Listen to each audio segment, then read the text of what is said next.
Well, nothing says holiday cheer more than the warm, tempting scent of something baking in the kitchen. Joining us this morning, the cake boss himself, Buddy Valestro, who has some tips on helping you bake and whip up that indulgent sweet treats to wow your guests at the next holiday gathering. Buddy, thanks for joining us. You got a lot of fans all over the country, especially here in the Southeast. Welcome to our show.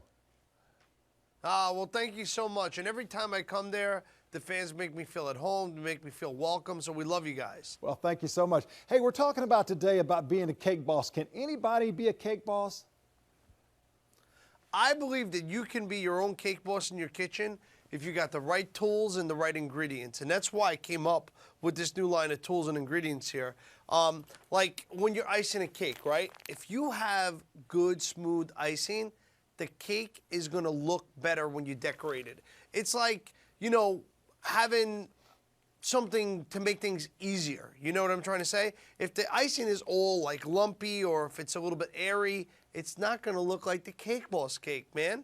So I'm gonna show you what I like to do. I like to put the icing in a pastry bag rather than try to, you know, take it out of the tub and put it on, because I feel like you could pipe right onto the cake and it makes it easier for you at home.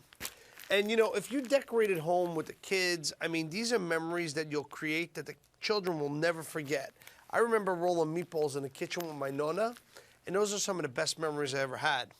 And another great tip that I tell people all the time, which is so common in my home, is I tell my wife and kids, you gotta let the cake cool down before you ice it. So I stick it in the refrigerator a little bit to get it nice and stiff, but my favorite part of this whole thing is the cake mix. When I tell you that this cake mix is the best one on the market, and you know why? Because we got a secret ingredient. Ooh. The pudding pouch, baby, Hoboken style, okay?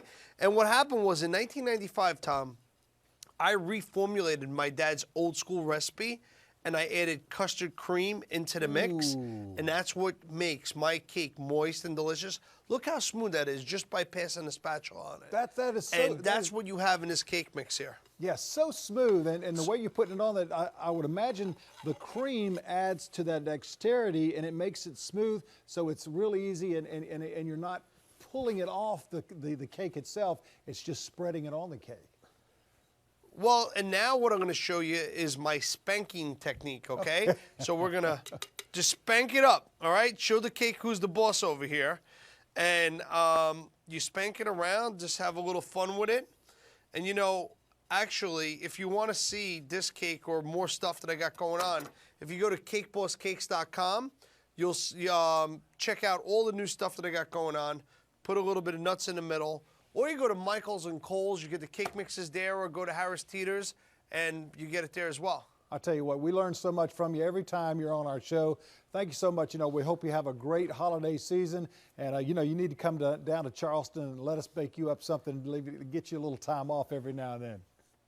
You know I'm there, man. When I come, I'm going to come see you, right, Tom? Yes, sir, right here in the kitchen. Thank you so much for joining us today. And once again, Merry Christmas. Merry Christmas to you, sir, and have a great holiday season. Yep. And we've got more coming up after the break, so stay with us.